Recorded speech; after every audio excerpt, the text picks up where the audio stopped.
तो दोस्तों हम अपनी यात्रा प्रारंभ करते हैं एमसीक्यू लगवाने वाली यूपी हायर के लिए। एमसीक्यू हमारा बहुत स्टैंडर्ड लेवल का है, आप अभी देखेंगे तो आपको पता चलेगा किस लेवल का है। आप अपनी तैयारी आप जांचिएगा। उसके बाहर हायर में अगर इस टॉपिक से क्वेश्चन आ गया, इस टॉपिक से क्वेश्चन अगर हायर में हमारे आता है तो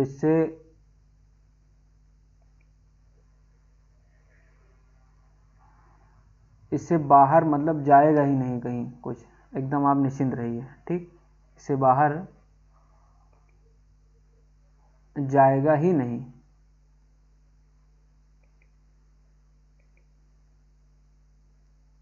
तो हम अपनी यात्रा प्रारंभ करते हैं। ठीक, पहला क्वेश्चन आता है हमारा ये, भारतीय संविधान का कौन सा भाग और अनुच्छेद भारत निर्वाचन आयोग के गठन और शक्तियों से संबंधित है? चलिए बताइए। ऑप्शन ए,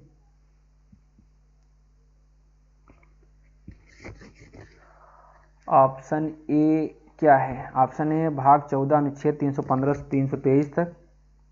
ठीक, या फिर भाग अनुच्छेद 324 329 तक, अनुच्छेद 12 268 से 293, या अनुच्छेद 18 352 से 360 तक।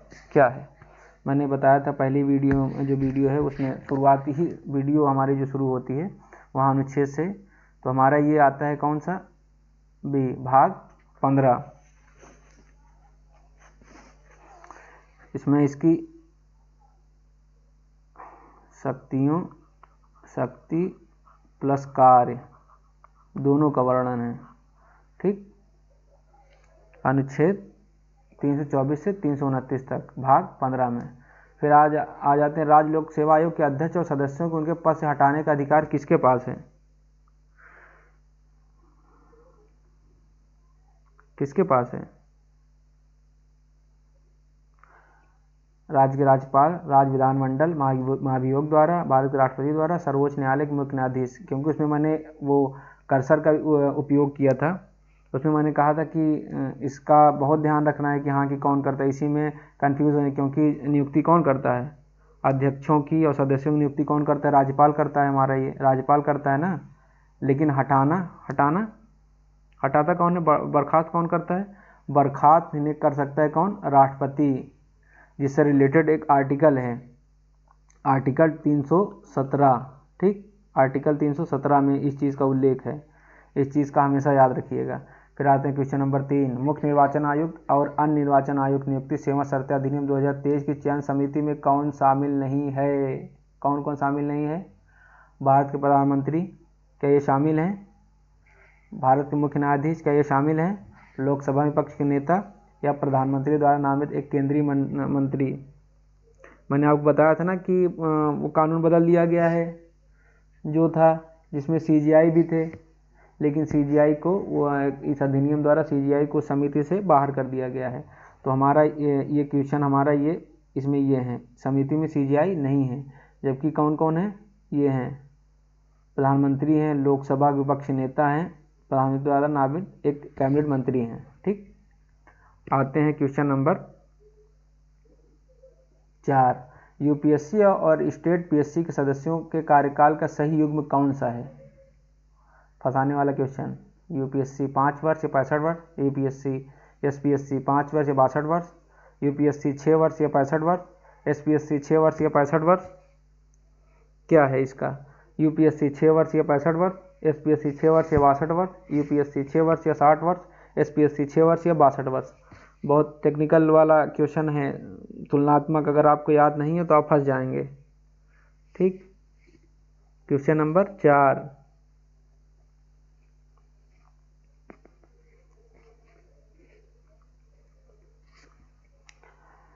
इसका आंसर होगा हमारा सी। कैसे होगा?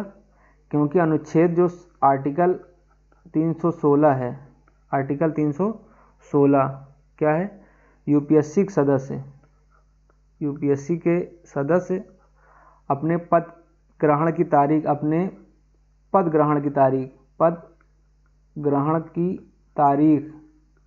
ठीक, तारीख तारीख से 6 वर्ष या 65 वर्ष, जो भी पहले हो, ठीक, तक धारण कर सकते हैं। ठीक, और सेम मामला इसके बारे में आ जा रहा है, एसपीएससी के बारे में। पद ग्रहण के तारीख से या फिर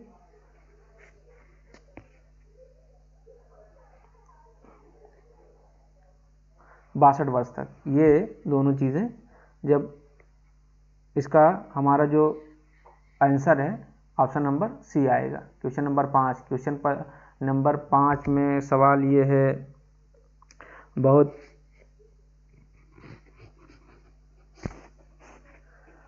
यूपी उत्तर प्रदेश लोक सेवा आयोग की स्थापना किस वर्ष की गई? 25 जनवरी 1950, 1 अप्रैल 1937 या 15 अगस्त 1947 या 1 नवंबर 1956? कब किया गया था? ये जब आप संविधान पढ़ेंगे, संविधान का जब विकास होता है धीरे धीरे, उसमें ये चीज़ें उल्लेख होके आती है।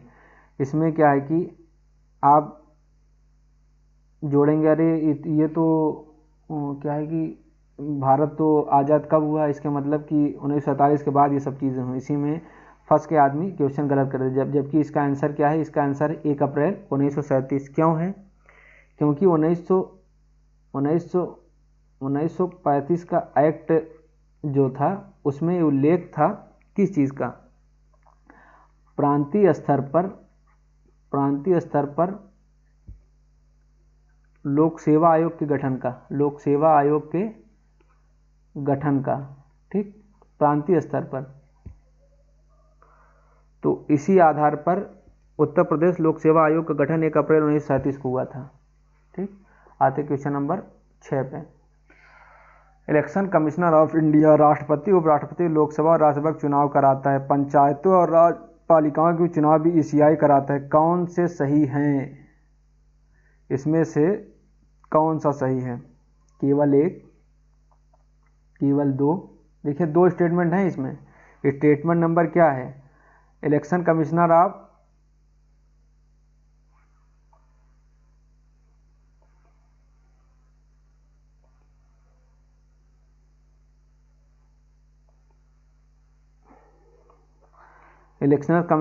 स्टेटमेंट नंबर क्या?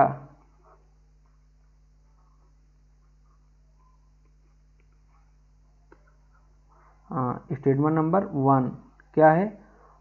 राष्ट्रपति, उपराष्ट्रपति, लोकसभा के राज्यसभा के चुनाव कराता है election commissioner of India, ECI. पंचायतों और नगर पालिकाओं के चुनाव भी ईसीआई कराता है। कौन से कथन सही हैं? क्या ये दोनों कथन सही है? 1 भी सही है, 2 भी सही है? मैंने कहा था आपसे ना कि स्टेट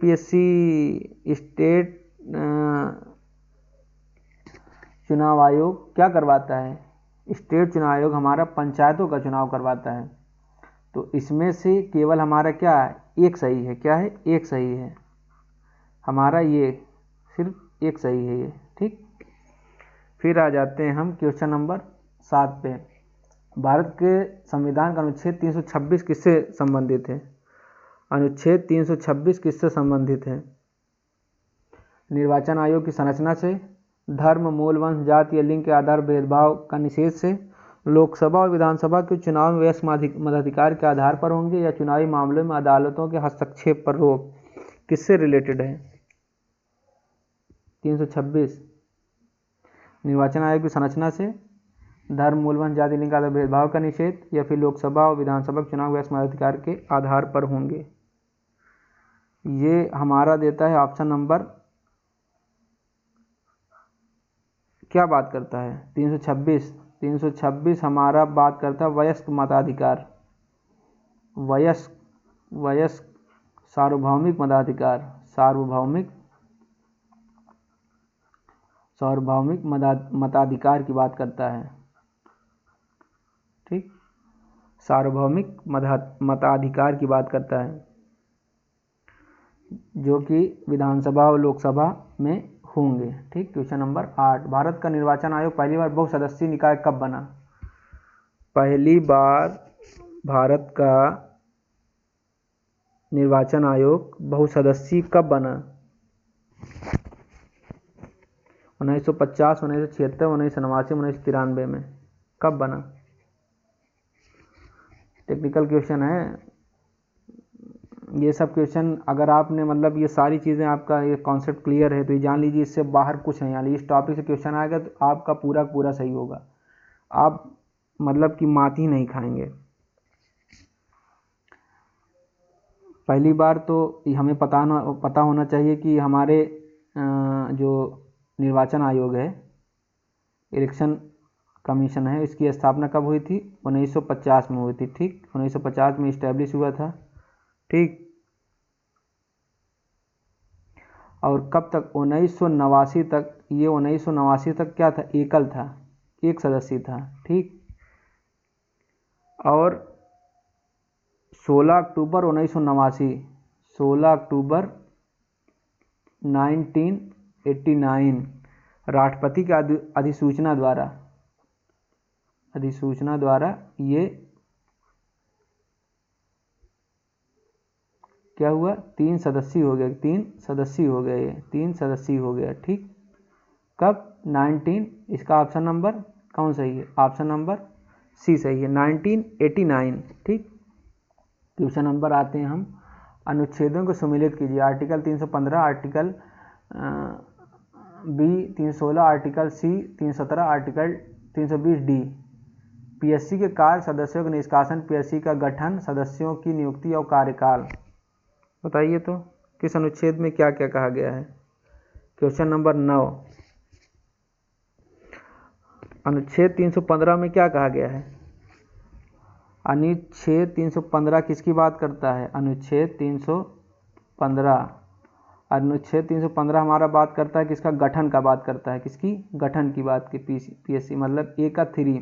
ठीक, गठन का बात करता है। ठीक, और 316 किसकी बात करता है? नियुक्ति कार्यकाल, नियुक्ति प्लस कार्यकाल। किसकी बात करता है? नियुक्ति प्लस कार्यकाल की बात करता है। फिर आर्टिकल 317 किसकी बात करता है? 317 निष्कासन निलंबन की बात करता है। निष्कासन निलंबन की बात करता है। ठीक, और 320 आयोग के कार्य क्या होंगे इसकी बात करता है। ठीक, डी का 1, सी का 2, बी का 4 और ए का 3। तो हमारा ऑप्शन नंबर कौन सही है? हमारा ऑप्शन नंबर ये सही होगा, ये सही होगा। ठीक, क्वेश्चन नंबर 10 आते हैं, भारत के वर्तमान 26वें मुख्य निर्वाचन आयुक्त सीईसी कौन है? फरवरी 2026 की स्थिति के अनुसार, मतलब करंट फरवरी की बात कर रहे हैं। राजीव कुमार, सुशील चंद्र, अनूप चंद्र पांडे, कौन है? सुशील चंद्र, अनूप चंद्र पांडे कौन है? ये हमारे हैं ज्ञानेश कुमार। फरवरी 2024 यही है। कौन? फरवरी 2024 से अभी तक 2024 से ये हैं। ठीक, अब आते हैं क्वेश्चन नंबर 11, कथन चीफ इलेक्शन कमिश्नर को पद से हटाना बहुत कठिन है क्योंकि कारण चीफ इलेक्शन कमिश्नर केवल संसद द्वारा उस रीति से हटाया जाता है जैसे सुप्रीम कोर्ट के न्यायाधीश से। कई बात सही है, ए आर दोनों सही, आर ए सही व्याख्या है, या ए आर दोनों सही है लेकिन आर ए सही व्याख्या नहीं है, या ए सही है लेकिन आर गलत है, या ए गलत है लेकिन आर सही है। अगर आपने वीडियो मेरा देखा हो तो उसमें मैंने बताया साफ साफ कि उन्हें हटाया किस प्रकार जा सकता है। ये हमारा ऑप्शन होगा, ऑप्शन नंबर ये।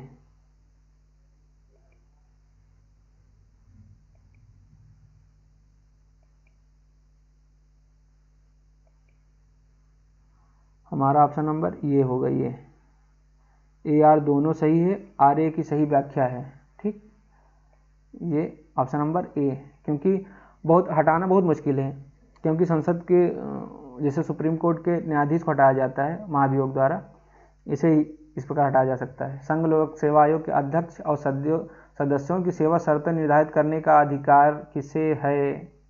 संसद को है, भारत के राष्ट्रपति को, सर्वोच्च न्यायालय को, या कार्मिक एवं प्रशिक्षण विभाग को है? क्वेश्चन नंबर 12 किसे है?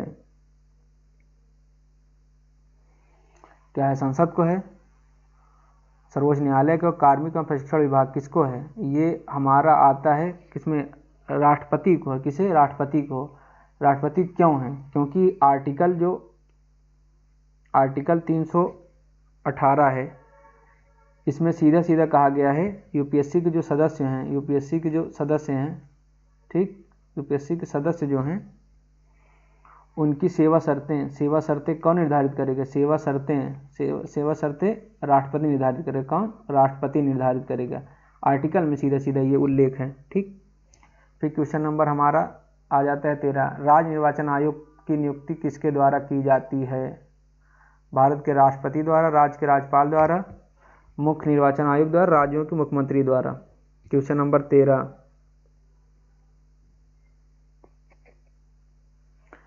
इसका उल्लेख किसमें है? ये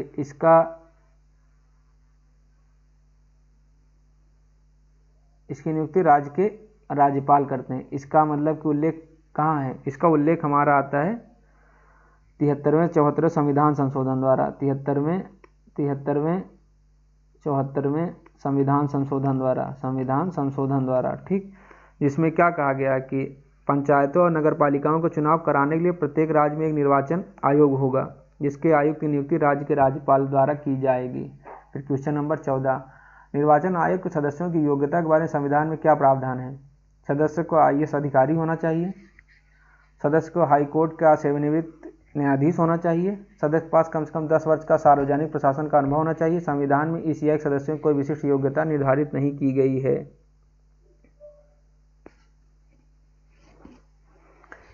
क्या चीज़ें कि सदस्य ये कोई योग्यता निर्धारित की गई है? आपने अगर पढ़ा होगा, क्योंकि मैंने जहाँ तक अभी तक पढ़ा है मुझे तो कहीं नहीं मिला है। तो इसका कॉमन सेंस में अगर आदमी आंसर लगाएगा तो कॉमन सेंस में इसका एक संविधान में ईसीआई के सदस्यों की कोई विशिष्ट योग्यता निर्धारित नहीं की गई है, ठीक। आते हैं क्वेश्चन नंबर 15 पे। उत्तर प्रदेश लोक सेवा आयोग के वर्तमान अध्यक्ष कौन है? डॉक्टर मनोज सोनी, संजय श्रीनेत, प्रदीप कुमार जोशी, अजय कुमार। इसकी आंसर ये होगा श्री संजय श्रीनेत जी इसके वो हैं जो ये हैं, ये जानते कौन है? ये यूपीएससी के चेयरमैन है, ये चेयरमैन है, ठीक, ये यूपीएससी के चेयरमैन है। आते हैं भारतीय संविधान में अनुच्छेद 319 किससे संबंधित है? अनुच्छेद 319 किससे संबंधित है? लोक सेवा आयोग के सदस्यों के निलंबन से, बी आयोग के सदस्यों द्वारा सदस्य न रहने पर पद ग्रहण करने के प्रतिषेध से है, लोक सेवा आयोग की रिपोर्ट से रिलेटेड, अखिल भारतीय सेवाओं के सृजन से, किससे है? आर्टिकल 319 हमारा बात करता है इसका, आयोग के सदस्यों द्वारा सदस्य न रहने पर पद ग्रहण करने के प्रतिषेध। यूपीएससी हो या एसपीएससी हो, कोई भी सदस्य अपना कार्यकाल पूरा करने के कुछ विशिष्ट सरकारी पदों, जिन्हें पुनर्नियुक्ति कहते हैं, के धारण करने अयोग्य हो जाता है ताकि आयोग की स्वतंत्रता बनी रहे, ठीक। आते हैं हम क्वेश्चन नंबर 17 पे। आदर्श आचार संहिता चुनाव दौरान कब लागू होती है? मतदान के दिन से 48 घंटे पहले, चुनाव कार्यक्रम तारीखों की घोषणा के तुरंत बाद, नामांकन प्रक्रिया शुरू होने के दिन से, चुनाव अधिसूचना जारी होने के दिन। कब होती है? 17 का। इसका हमारा आंसर क्या होगा? इसका हमारा आंसर होगा ये, चुनाव कार्यक्रम तारीखों की घोषणा तुरंत बाद होती है, ठीक, लागू हो जाती है। आप देखिए ना कि जैसे होता है कि चुनाव कार्यक्रम तारीखों जैसे घोषणा तुरंत आचार संहिता का वो हो जाता है। पेपर आप पढ़िए, उसमें सारी चीज़ें इस चीज़ का उल्लेख रहता है बहुत अच्छी तरीके से। क्वेश्चन नंबर 18 हमारा क्या है? संयुक्त राज्य लोक सेवा आयोग का गठन किसके द्वारा किया जा सकता है? संयुक्त राज्य लोक सेवा आयोग।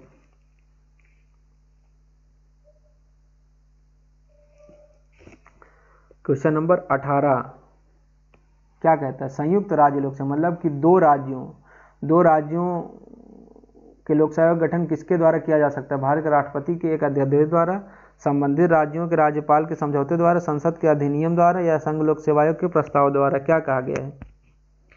इसका उल्लेख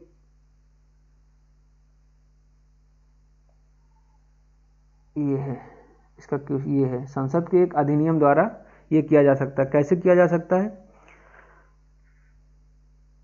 जब चुनाव आयोग की स्थापना हुई थी 1950 में 25 जनवरी, बताने में गलती हुई, जब दो या दो से अधिक राज्य सहमत हों तो उनके विधानमंडलों द्वारा पारित प्रस्ताव के आधार पर भारत की संसद एक अधिनियम लॉ पारित करके उन राज्यों के लिए एक संयुक्त लोक सेवा आयोग का गठन कर सकती है। ठीक, जब दो राज्य आपस में सहमत हों, ठीक, और उनके राज्यों के विधानमंडलों में प्रस्ताव पारित हो, तब ये चीज़ किया जा सकता है, संयुक्त राज्य लोक सेवा आयोग का गठन किया जा सकता है। राष्ट्रीय मतदाता दिवस प्रतिवर्ष कब मनाया जाता है? ये बता चुके हैं हम, कॉमन सेंस का क्वेश्चन है, क्योंकि इस दिन स्थापना हुई थी किसकी? ठीक, निर्वाचन आयोग की। अनुच्छेद 323 के अनुसार राज्य लोक सेवा आयोग के अपने कार्यों की वार्षिक रिपोर्ट किसे प्रस्तुत करता है? राज्य विधानसभा को, भारत के राष्ट्रपति को, राज्य के मुख्यमंत्री को, राज्य के राज्यपाल को। किसे करता है? बताया था मैंने, उसमें जो पढ़ा रहा था उसमें बता रहा था मैं। आपने अगर नोटिस किया, आपको याद हो, तो इसका आंसर हमारा होगा ये, राज्य के राज्यपाल को देगा। ठीक, संघ लोक सेवा आयोग का ये मामला हो तो ये राष्ट्रपति को सौंपेगा। ठीक, और जिस सामने विधानमंडल के समक्ष प्रस्तुत किया जाता है। क्वेश्चन नंबर हमारा 21 आ जाता है। क्या? मुख्य निर्वाचन आयुक्त और निर्वाचन आयुक्तों का वेतन भत्ते किसके समान होते हैं? भारत के कैबिनेट सचिव के, भारत के नियुक्तक महालेखा परीक्षक या सर्वोच्च न्यायालय के न्यायाधीश के, उच्च न्यायालय के न्यायाधीश से। मुख्य निर्वाचन आयोग निर्वाचन आयुक्तों को बताइए तो। क्वेश्चन नंबर 21 क्या है? क्वेश्चन नंबर 21 में इसका ये सही होगा। कैसे?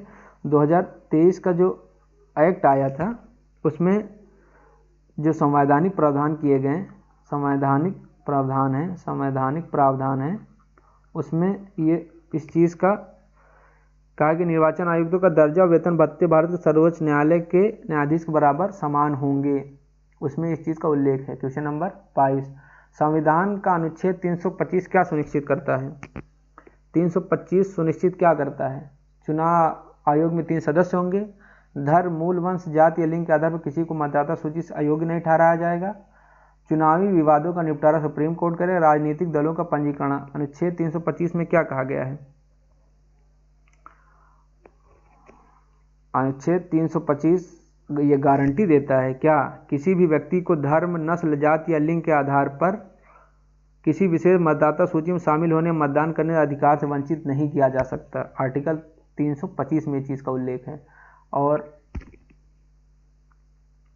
ठीक, आते हैं हमारे क्वेश्चन नंबर 23, लोक सेवा आयोग से परामर्श किस मामले में आवश्यक है? सिविल सेवाओं पर भर्ती के तरीके के संबंधित मामलों पर, एक सेवा से दूसरी सेवा पदोन्नति और स्थानांतरण पर, सिविल सेवकों के अनुशासनात्मक मामलों पर, या उपर्युक्त सभी। किस पे है? लोक सेवा का परामर्श लेना किस मामले में आवश्यक है? कॉमन सेंस का क्वेश्चन है, अगर आप लगाएंगे तो ये सभी मामलों पे, सिविल सेवा भर्ती तरीकों से संबंधित मामलों पर, एक सेवा दूसरी सेवा पदोन्नति और स्थानांतरण पर, सिविल सेवकों के अनुशासनात्मक मामलों पर, ये सभी मामलों पे लागू होता है। क्वेश्चन नंबर 24, वर्तमान 2026 तक लोकसभा चुनाव किस जनगणना के आधारित निर्वाचन क्षेत्रों पे हो रहे हैं? बहुत तगड़ा क्वेश्चन है। 1971, 1991, 2001, 2011, ये हमारा आ जाता है 2001 के जनगणना के आधार पर संसदीय चुनाव, विधानसभा के चुनाव इसी आधार पे आधारित की जाती हैं। जबकि जो 1971 है, ये 1971 है, इस पे सीटों का निर्धारण है, इसमें सीटों का जो वर्तमान है ना निर्धारण, ये 1971 की जनगणना पे ही आधारित है। क्वेश्चन नंबर 25, अनुच्छेद 324 के तहत ईसीआई के पास कौन सी शक्ति नहीं है? चलिए बताइए।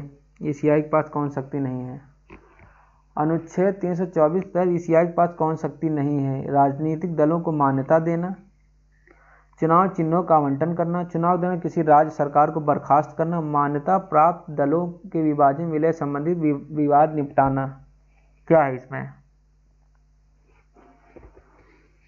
अगर आप ईसीआई का क्या काम है अगर आप उसे पढ़े होंगे तो उसमें चीज़ें कि वो क्या करता है। राजनीतिक दलों को मान्यता देता है, चुनाव चिन्हों का आवंटन करता है, मान्यता प्राप्त दलों विभाजन विलय संबंधी विवाद निपटाना करता है, या फिर वो क्या नहीं करता, चुनाव के दौरान किसी राज्य सरकार को बर्खास्त करना। ये चुनाव आयोग का काम नहीं है। तो इसका ऑप्शन नंबर सी सही होगा। तो इस जैसा कि आपने देखा, मैंने आपसे कहा था कि आप की तैयारी टॉपिक वाइज मैं करवाऊंगा। ये हमारा चुनाव आयोग और लोक सेवा आयोग, ये दोनों हमारे टॉपिक आज कंप्लीट होते हैं, क्योंकि मैंने टॉपिक भी पढ़ा दिया था और क्या है कि इसका एमसीक्यू भी मैंने लगवा दिया। बहुत इससे बाहर देखिए कुछ नहीं आएगा। आप मेरा क्वेश्चन आप देख लीजिए, उसे पढ़ लीजिए आप आराम से, सारी चीज़ें आर्टिकल और सारी चीज़ें सब किस में फंसाया जा सकता है, किन चीज़ों को कौन सी चीज़ें इंपॉर्टेंट हैं। तो